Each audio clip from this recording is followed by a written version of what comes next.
So I had to take a trip the other day on this Greyhound bus for this new opportunity I had. And obviously, I'm not going to say what it was. And this girl comes and hits on me as I'm waiting for this bus to go, out of state, to go to some other state. And she says she's talking to me. She sees all the markers on my backpack and stuff. They're like all strategically placed there. I got all these, anyways. And she's like hitting on me. And she's like talking to me. I'm in a Greyhound station. So I can't really get away from it if I wanted to. I'm just waiting for my bus.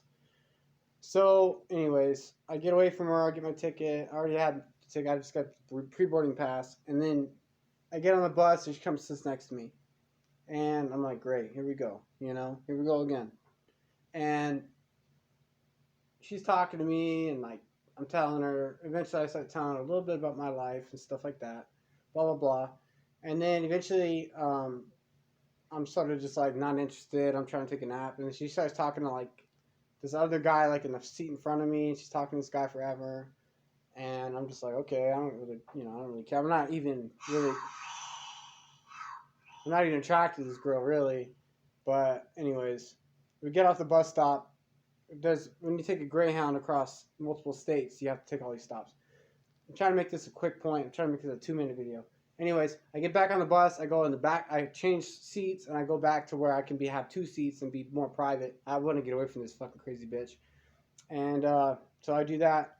And then, like 4 or 5 stops later, she catches up with me. She's like, "Where'd you go? I thought you left." And I'm sorry. And like, did I do anything wrong? I'm like, no. Like, I don't know what you're talking about. Like, I just got back on. There's no assigned seating, or like, I just wanted 2 seats by myself. I just wanted to go to sleep. So I'm so sorry that I was like talking to another guy, and like I'm so sorry that like if I offended you, and she's like trying to get me to like come sit with her again. I guess I'm like I don't even. I'm thinking like first of all I'm not even attracted to you. Second of all, when I did talk to you and share a little bit of personal information about myself, you immediately start talking to other guys, even though that doesn't mean anything anyways, but. You're not my girlfriend, but you can do whatever you want. But I said, I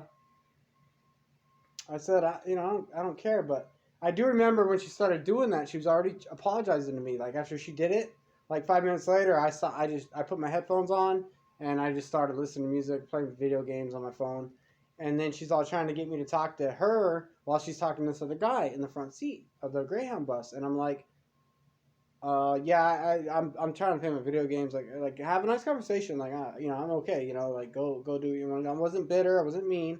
I was just like, I'm really focused on this video game. Like, I just really want to play this video game. I could not wait to get away from this woman. When the bus stopped, I was so happy because I can get off the bus and I get back on the bus and I can go somewhere else. And I never went near this girl ever again. And then she came back and hit on me again eventually after like 3 or 4 stops later. She's like, please come sit next to me and like. I'll be nice. And I'm like, I don't even nice. Like, you didn't do anything wrong. Like, you're fine. Like, go do you. Like, just like I gotta go to my destination, and I just want to have my own space. And like, she's like, what did I do wrong? And I'm like, she's like, I'm sorry. I'm like, I don't know. Like, and I'm gonna stop it right there. And I'm gonna tell you guys. That's what women do. They say, "Oh, like I don't know what I did wrong. I don't know why we can't sit next to each other. I thought you were my bus partner and all this shit." Like, yeah, we were.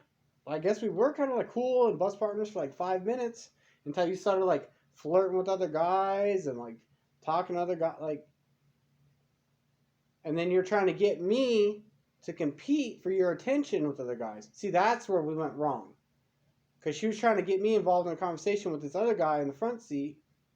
And I'm like, hold on. How did we get to this point? And she's like, I'm innocent. I didn't do anything wrong. And I'm sorry. I'm like, why are you sorry? Like, for what? Like, why? I played stupid. And anyways, I didn't talk to her ever again. I went on 4 or 5 more transfers. I got to where I was going. I'm doing what I'm doing. But I'm not going to disclose what I'm doing right now. But it's a really big event what I'm doing right now. But it's just funny how women just immediately act like as soon as they do something wrong, they immediately act like they have no idea what went wrong and how they have no part of it. and they're just so sorry, and it's like they're not sorry, and it's not like they don't know what went wrong or any of that. It's just that was just my latest crazy ass life story that hopefully a lot of other MGTOW men can probably listen to, and hopefully they can. That's my. That's not my phone. That's somebody else's phone.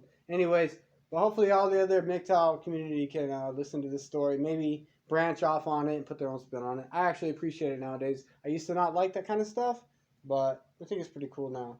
But I might disclose what I'm doing in about 3 or 4 weeks. I'm doing something really big, and I'm really happy with my life. And if you can't tell, I'm in a hotel right now, but it's not anything to brag about. But I'm just trying to talk about female nature like I always do. Because like I said, MGTOW never leaves my mind. Peace, guys. Take care of yourselves. Good luck.